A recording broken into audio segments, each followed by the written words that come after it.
అవినాష్ చెప్పుమ్మా. దగ్గరలో ఉన్న మెడ్ప్లస్ కు వెళ్ళి మెడ్ప్లస్ బ్రాండ్ మెడిసిన్స్ అని అడిగి కొనుక్కునరా. అక్కడ 50 to 80% తగ్గింపుకు వస్తుంది. మీరు తీసుకునే అదే మందులు, అదే నాణ్యమైన మందులు, కానీ సగం ధరకే.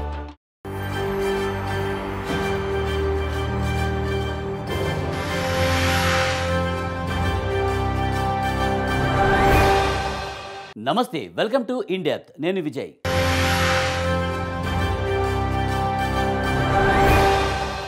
మాటకు మాట తెగులు, నీటికి నాచు తెగులు అనేది సామ్యం. రెండో దాని మాట ఎలా ఉన్నా మాటకు మాటలు ఎలా ఉన్నాయంటే అధికార పక్షం అవునంటే ప్రతిపక్షం కాదు అంటుంది, విపక్షం అవును అంటే టక్కున అధికార పక్షం ఖండించేస్తుంది. ఇప్పుడు రాష్ట్రంలో అధికార ప్రతిపక్షాల మధ్య సాగుతున్న రాజకీయ సమరాంశం ఫార్మా. గతంలో అధికారంలో ఉన్న బీఆర్ఎస్ ఫార్మాసిటీ రాగం వినిపించగా, ప్రస్తుత కాంగ్రెస్ సర్కార్ ఫార్మా విలేజ్ మాట వినిపిస్తుంది. ఫార్మా సిటీ కాదు మెగా సిటీ అంటుంది. మహానగరం సమీపంలో ఫార్మా సిటీ పెట్టేస్తే నగరం కాలుష్య కసారం కాదా అని ప్రశ్నిస్తూ పలుచోట్ల రూరల్లో ఫార్మా విలేజ్లు పెట్టేస్తామని, పల్లెలు ప్రగతికి దోహదపడతామని హస్తం పార్టీ పెద్దలు చెబుతున్నారు. దేశంలోనే అతిపెద్ద ఫార్మా సిటీ నిర్మాణానికి తాము నానా కష్టాలు పడి ఓ షేప్ తీసుకువస్తే ఉట్టి పుణ్యాన దానికి కాంగ్రెస్ సర్కార్ మంగళం పాడేస్తుందని బీఆర్ఎస్ మండిపడుతుంది. ఈ నిర్వాకానికి తోడు పల్లెలను కాలుష్యమయం చేసేందుకు కక్కనం కట్టుకుందని మండిపడింది. ఇంతలా వివాదాలు చోటు చేసుకుంటున్న ఈ ఫార్మా కథా కమ్యూనిస్ట్ను పరిశీలిస్తే పెద్ద కథే వినబడుతుంది.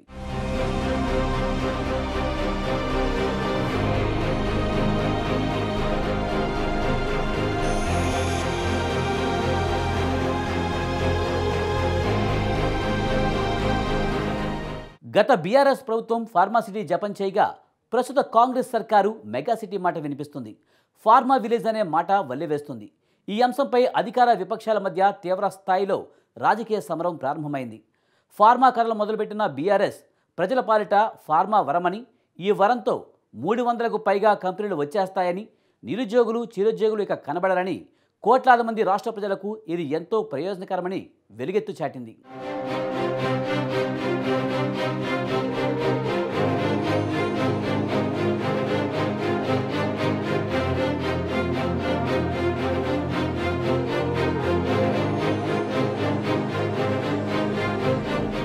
బీఆర్ఎస్ సర్కార్ తన ప్రభ వెలిగిపోతున్న సందర్భంలో దేశంలోనే అతిపెద్ద ఫార్మాసిటీ నిర్మాణానికి అప్పటి సీఎం కేసీఆర్ సర్కార్ నిర్ణయం తీసుకున్నారు. ఇబ్రహీంపట్నం, మహేశ్వరం, కల్వకుర్తి నియోజకవర్గాల్లో ఏర్పాటుకు బీఆర్ఎస్ సర్కార్ నిర్ణయం తీసుకుంది. 19,400 ఎకరాల భూమిని సేకరించాలని నిర్ణయించింది. రంగారెడ్డి జిల్లా ముచ్చెర్ల ప్రాంతంలో ఈ ఫార్మాసిటీని ఏర్పాటు చేయాలని నిర్ణయించి 12,300 ఎకరాల భూమిని సేకరించింది.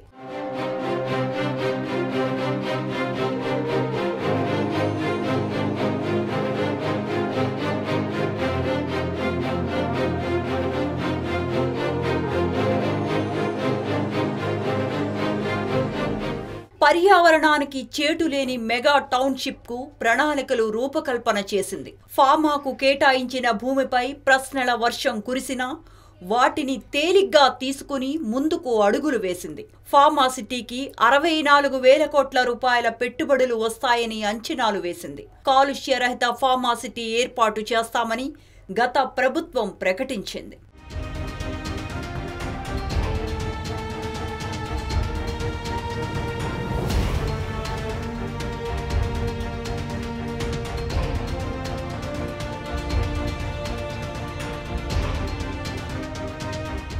Mucherla project site Hyderabad outer ring road కు సుమారు 25 కిలోమీటర్ల దూరంలో ఉంది. హైదరాబాద్ అంతర్జాతీయ విమానాశ్రయానికి 29 కిలోమీటర్ల దూరంలో ఉంది.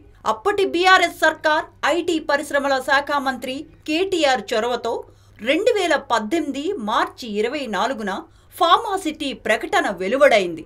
రాష్ట్ర రాజధానిగా, పారిశ్రామిక రాజధానిగా, ప్రధాన ఆర్థిక కేంద్రంగా హైదరాబాద్ నగరం రూపుదిద్దుకుంటున్న సమయంలో ఐటీతో పాటు ఫార్మాన్యూటికల్స్ పేరు ప్రముఖంగా వినిపించింది. హైదరాబాద్ చుట్టుపక్కల ఉన్న ప్రధాన పరిశ్రమలలో ఫార్మాన్యూటికల్స్ ఒకటిగా నిలిచింది. దేశంలో బల్క్ డ్రగ్ ఉత్పత్తిలో 40% కంటే ఎక్కువగా ఉత్పత్తికి ఈ ఫార్మాసిటీ దోహదపడుతుందని అంచనా వేశారు. Bulk drug capital of India, vaccine capital of the world అనే పేర్లు అప్పట్లో ప్రముఖంగా వినిపించాయి.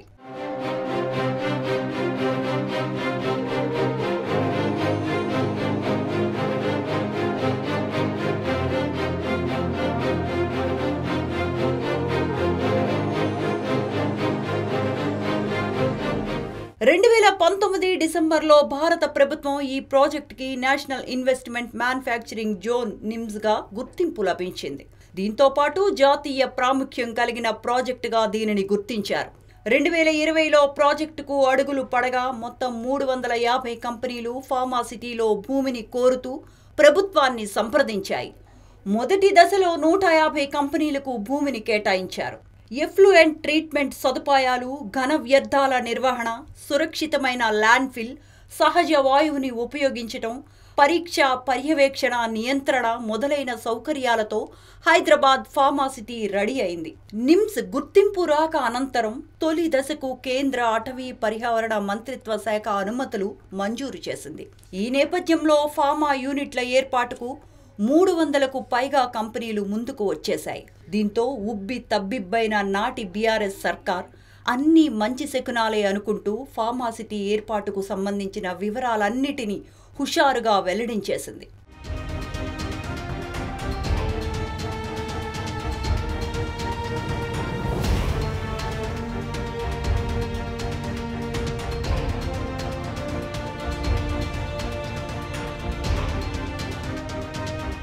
ఫార్మాసిటీ ఫామ్ అయితే సుమారు 5,60,000 మందికి ఉపాధి అవకాశాలు లభిస్తాయని నాటి బీఆర్ఎస్ సర్కార్ తెలియచేసింది. ఏడాదికి 58,000 కోట్ల ఎగుమతులు జరుగుతాయని లెక్కలు కట్టింది. విశాలమైన రహదారులు, భూగర్భ డ్రైనేజీ వంటి మౌలిక వసతులు, 6,719 ఎకరాల్లో రోడ్ల నిర్మాణం, విద్యుత్ లైన్ల ఏర్పాటు ఇవన్నీ వరుసగా జరిగిపోతాయని తలచింది. కందుకూరు సబ్ స్టేషన్ కోసం 180 ఎకరాలు, ప్రభుత్వ వైద్య కళాశాలలకు 30 ఎకరాలు, డేటా సెంటర్ అమెజాన్కు 48 ఎకరాలు కేటాయించడానికి సుముఖత చూపింది. 5,809 కోట్లతో డేటా సెంటర్ ఏర్పాటుకు నాటి బీఆర్ఎస్ గవర్నమెంట్ రెడీ అయింది.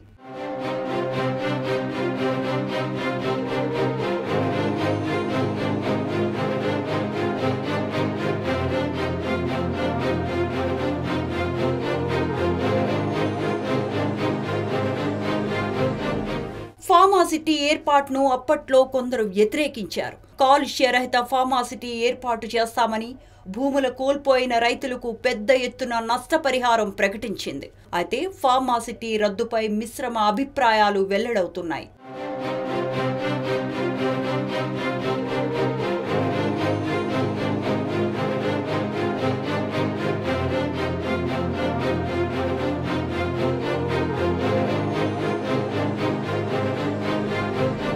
నిక్షేపం లాంటి పంట పొలాలు తీసేసుకుని కాలుష్య కసాల కర్మాగారాలను తీసుకువస్తామంటే ఏ కర్షకుడు మాత్రం కన్నీరు పెట్టుకోకుండా ఉంటాడు?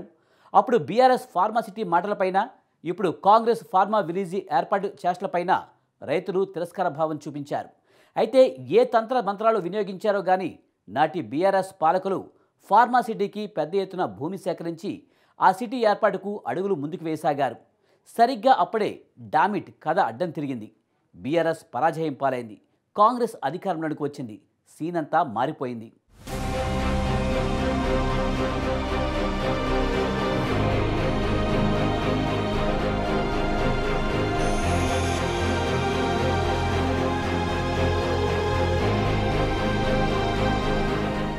రాష్ట్రంలో బీఆర్ఎస్ సర్కార్ గద్దె దిగగా కాంగ్రెస్ పార్టీ అధికార పగ్గాలు చేపట్టింది. అనంతరం ఫార్మాసిటీ రద్దు ప్రకటన విడుదల చేసింది. దీని స్థానంలో సకల వసతులతో కూడిన 4th సిటీ నిర్మిస్తామని, 10 చోట్ల ఫార్మా విలేజ్లు ఏర్పాటు చేస్తామని సీఎం రేవంత్ రెడ్డి ప్రకటించారు. మహానగరాన్ని కాలుష్య నగరంగా మార్చేద్దామని బీఆర్ఎస్ కంకణం కట్టుకుంటుందని, లేకపోతే నగరానికి అతి సమీపంలో ఫార్మాను ఏర్పాటు చేయటం ఏంటని సీఎం రేవంత్ రెడ్డి నిలదీశారు. ఇకపై ఇది ఫార్మా సిటీ కాదని మెగా సిటీ అని ఆయన తెలియచేశారు.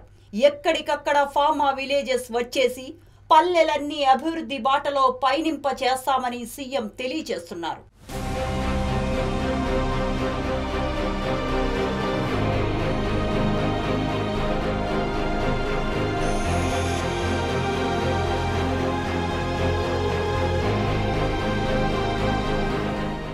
మాటలు ప్రజలకు చెప్పి మూటలు జాగ్రత్త పరిచేసుకుంటున్నారు. ఇది ఏ విపక్షమైనా అధికార పక్షం మీద చేసే విమర్శ.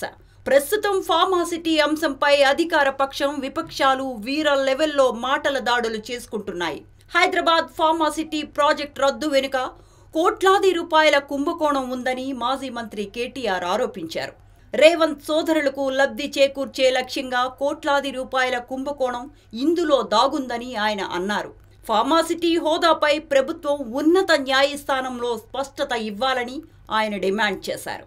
ఫార్మాసిటీ ప్రాజెక్టుపై భిన్నాభిప్రాయాలు వ్యక్తం చేస్తూ ప్రజలను హైకోర్టును కాంగ్రెస్ సర్కార్ మోసం చేస్తోందని ఆరోపించారు. కష్టపడి సాధించుకున్న తెలంగాణలో ఇవాళ ఒక రాబందు మాదిరిగా రేవంత్ రెడ్డి అనాలోచితంగా ఏ ఫార్మా కంపెనీలు అంటే కాలుష్యం అని ఆయననే ప్రచారం చేసిండో అదే ఫార్మా కంపెనీని కొడంగల్ తెస్తా ఇక్కడ పెడతా దానికి 3000 ఎకరాలు కావాలా అని చెప్పి పేదల భూములు గుంజుకుంటుంటే వాళ్ళు మరలబడ్డారు. వాళ్ళు మరలబడితే 9 నెలలు వాళ్ళు పోరాటం చేసినా ఎవడూ పట్టించుకోకపోతే అధికారులు వస్తే వాళ్ళు నిరసన చెప్పినారు. నిరసన చెప్తే అందులో చాలా దుర్మార్గమైన పరిస్థితి. ఇవాళ మేము ఇక్కడ ఉన్న 16 మందిని కలిసినాం. వాళ్ళల్లో ఒక ప్రభుత్వ ఉద్యోగి ఉన్నాడు, ఒక పంచాయత్ సెక్రటరీ సోదరుడు పేరు రాఘవేంద్ర యాదవ్. ఆ తమ్ముడు చెప్తున్నాడు, అన్నా నేను ఇది మరి వీళ్ళు ఎట్లా పనిచేస్తున్నారో నాకు అర్థం కావట్లేదు. నేను ప్రభుత్వమే చెప్పిన కులగణన అనే కార్యక్రమంలో దినమంతా పాల్గొన్నా, వచ్చి ఆ సంఘటన జరిగినప్పుడు అక్కడ లేను. సాయంత్రం మొత్తం వేరే మండలంలో పాల్గొని నేను ఇంటికి వస్తే సాయంత్రం నన్ను గుంజుకపోయినారని చెప్తా ఉన్నాడు. బీఆర్ఎస్ తలపెట్టిన ఫార్మాసిటీకి బదులు 10 చోట్ల ఫార్మా విలేజ్లు ఏర్పాటు చేస్తామని రాష్ట్ర కాంగ్రెస్ సర్కార్ స్పష్టం చేసింది. తొలి విడత ముచ్చెర్ల ఫార్మాసిటీలో 2, వికారాబాద్, సంగారెడ్డి జిల్లాల్లో ఒక్కొక్కటి చెప్పున చేస్తామని తెలియజేసింది. అన్ని ప్రాంతాలు అభివృద్ధి చెంది ఎక్కడికక్కడ యువతకు ఉద్యోగాలు లభిస్తాయని తెలిపింది. మహేశ్వరం ప్రాంతంలో ఏదైతే 25,000 ఎకరాల భూసేకరణ జరిగిందో మొత్తం ఐటీ ఫార్మా కంపెనీలు పెడితే మన ప్రాంతం అంతా కలుషితం అవుతుందన్న ఆలోచనతోని అక్కడ వివిధ అభివృద్ధి కార్యక్రమాలు తీసుకెళ్లాలని, అక్కడ యూనివర్సిటీలు పెట్టాలని, అక్కడ ఐటీ కంపెనీలను పెట్టాలని, అక్కడ పెట్టే ఫార్మా కంపెనీలలో కూడా పొల్యూషన్ లేకుండా ఓన్లీ టాబ్లెట్స్ తయారు చేసే కొంత భాగమే ఇవ్వాలని, ఎలక్ట్రిక్ కార్లను ఉత్పత్తి చేసే పరిశ్రమలను తీసుకురావాలని, బ్యాటరీలను తయారు చేసే పరిశ్రమలను తీసుకురావాలని, అక్కడనే స్పోర్ట్స్ యూనివర్సిటీ పెట్టాలని, అక్కడనే మెడికల్ హెల్త్ హబ్ క్రియేట్ చేసి మెడికల్ టూరిజంలో ప్రపంచంలో నుంచి ఎవరికి ఏ వైద్యం కావాలన్నా మన హైదరాబాద్ ఎయిర్పోర్ట్ నుంచి మన రంగారెడ్డి జిల్లాలో ఒక మెడికల్ టూరిజంని అక్కడ ఎస్టాబ్లిష్ చేయాలని ప్రణాళికలన్నీ మా మిత్రుడు IT and industries minister Sridhar Babu garu ప్రణాళికలు సిద్ధం చేస్తున్నారు. తొందరలోనే హైదరాబాద్ నగరం ముఖ్యంగా సైబరాబాద్ అని ఏదైతే క్రియేట్ చేసిండ్రో అట్లాంటిది న్యూయార్క్ నగరంతో పోటీ పడే విధంగా మహేశ్వరంలో ఒక కొత్త నగరాన్ని నిర్మించాలని ఇవాళ మన ప్రభుత్వం నిర్ణయం తీసుకున్నది. ఒక అద్భుతమైన నగరాన్ని నిర్మించే బాధ్యత కాంగ్రెస్ పార్టీ తీసుకుంటుంది. జీవనాధార భూములు అప్పగించలేమని, ఫార్మాతో గాలి, భూగర్భ జలాలు కలుషితం అవుతాయని ఫార్మా బాధితులు వాపోతున్నారు. తమ గ్రామాల్లో ఫార్మా చిచ్చు వద్దని గ్రామస్తులు, రైతులు వేడుకుంటున్నారు. భూసేకరణ నోటిఫికేషన్లపై అభ్యంతరాలు తెలిపారు. బహిరంగం మార్కెట్లో ఎకరం 30 లక్షల నుంచి ₹1 కోటి ఉండగా సర్కారిచ్చే నష్టపరిహారం ఏ మూలకు అని గ్రామస్తులు ప్రశ్నిస్తున్నారు. బహిరంగ మార్కెట్ ధరతో పోలిస్తే 15 లక్షల నష్టపరిహారం చాలా స్వల్పమని అన్నారు. నష్టపరిహారం మాట అలా ఉంచినా గ్రామాలను కాలుష్య భూతం ఆవరించే ఫార్మాను దరి చేరనివ్వమని గ్రామస్తులు తెలియజేస్తున్నారు. దీంతో భవిష్యత్తులో భూసేకరణ కష్టమనే నిర్ణయానికి అధికారులు వచ్చారు.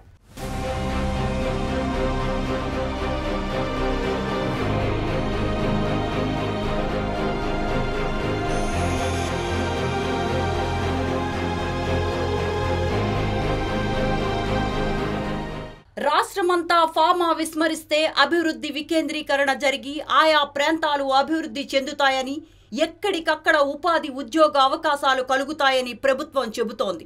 చిన్న చిన్న క్లస్టర్ల ద్వారా కాలుష్యరహితంగా ఫార్మా విలేజ్లు రూపుదిద్దుకుంటాయని అంటోంది.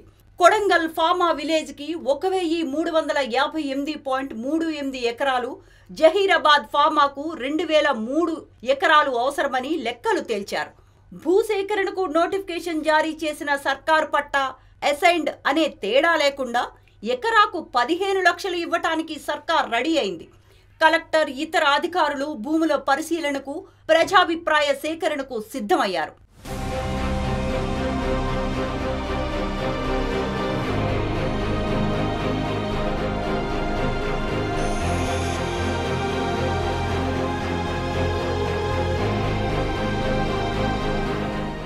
మూడు పంటలు పండే బంగారం లాంటి భూములను ప్రభుత్వానికి దారాదత్తం చేసి కాలుష్యాన్ని కొని తెచ్చుకోవాలా అని గ్రామస్తులు ప్రశ్నిస్తున్నారు.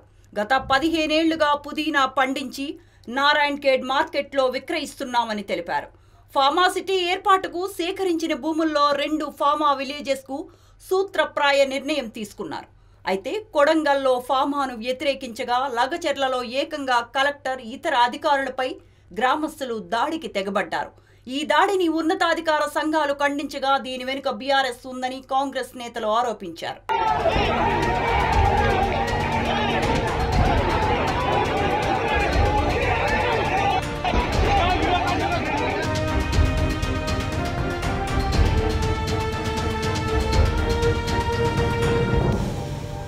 వికారాబాద్ జిల్లా దుద్యాల మండలం లగచెర్లలో దురదృష్ట ఘటన చోటు చేసుకుంది. ఫార్మా విలేజ్ భూసేకరణకు గ్రామసభ నిర్వహించేందుకు వచ్చిన కలెక్టర్, ఇతర రెవెన్యూ సిబ్బంది వాహనాలపై గ్రామస్తులు దాడికి పాల్పడ్డారు. ఈ ఘటనను ప్రభుత్వం సీరియస్గా తీసుకుంది. ఇది రాజకీయ కుట్రలో భాగంగానే జరిగినట్లుగా అనుమానిస్తోంది. ఈ కేసులో ఇప్పటికే పోలీసులు పలువురిని అదుపులోకి తీసుకున్నారు. తాజా పరిణామాల నేపథ్యంలో లగచెర్ల గ్రామస్తులు స్పందించారు.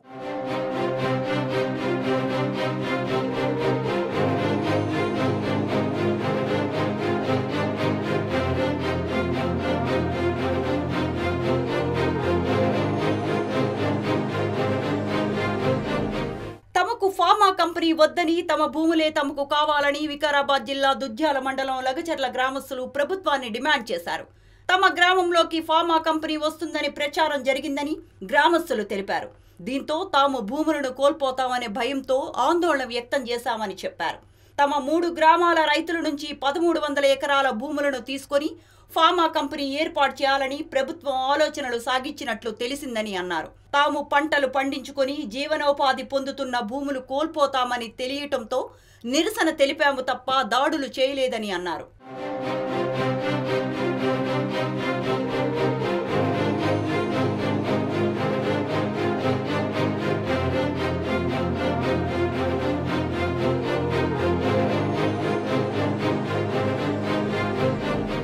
లగచెర్లలో భూముల సేకరణకు ఉన్నతాధికారులు గ్రామానికి వచ్చారు.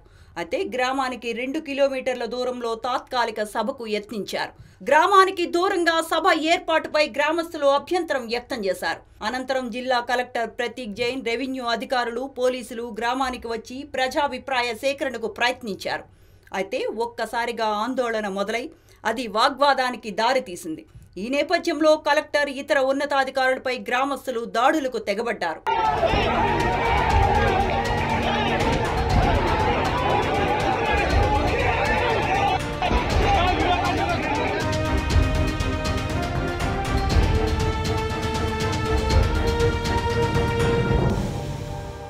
ఫార్మాసిటీ స్థానంలో మెగాసిటీ నిర్మాణానికి కాంగ్రెస్ ప్రభుత్వం సమాయత్తమైంది. ఫార్మాసిటీకి ఏర్పాటు చేసిన మౌలిక వసతులపై చేసిన ఖర్చు వృధా కాదనే అభిప్రాయాన్ని ప్రభుత్వం వ్యక్తం చేస్తోంది.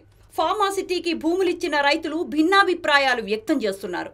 ఫార్మాసిటీని 7 ఏళ్లుగా వ్యతిరేకిస్తున్నామన్నారు కొందరు రైతులు. తమ గోడును నాటి బీఆర్ఎస్ సర్కార్ పట్టించుకోలేదని కొందరు రైతులు తెలిపారు.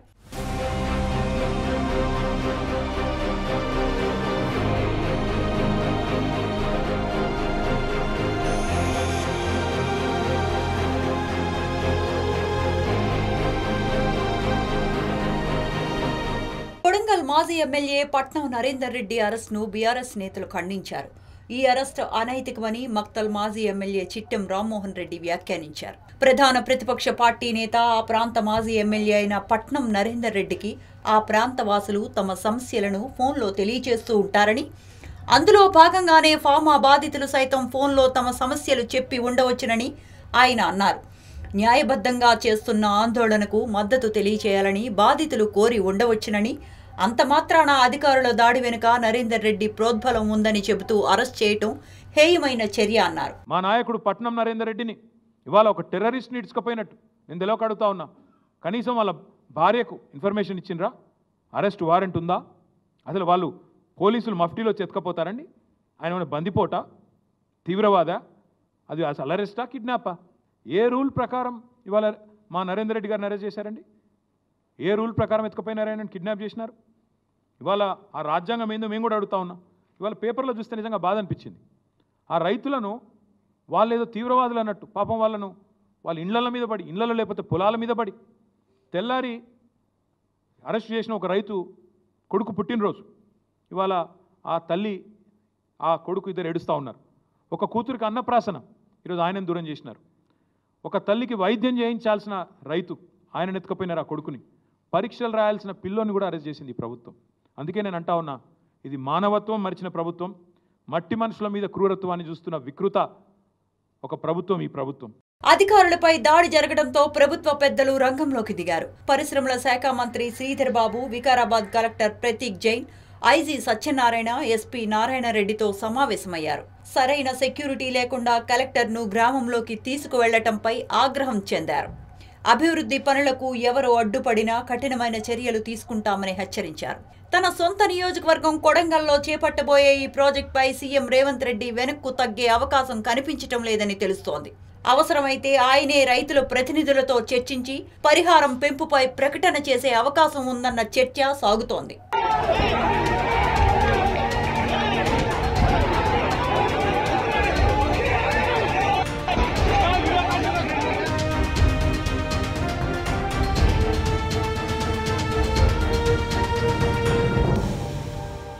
రాష్ట్రంలో ఫార్మా రంగంపై ఏర్పడిన అగమ్య గోచర పరిస్థితితో పక్క రాష్ట్రానికి ఫార్మా కంపెనీలు వెళ్ళిపోతున్నట్లు తెలుస్తోంది.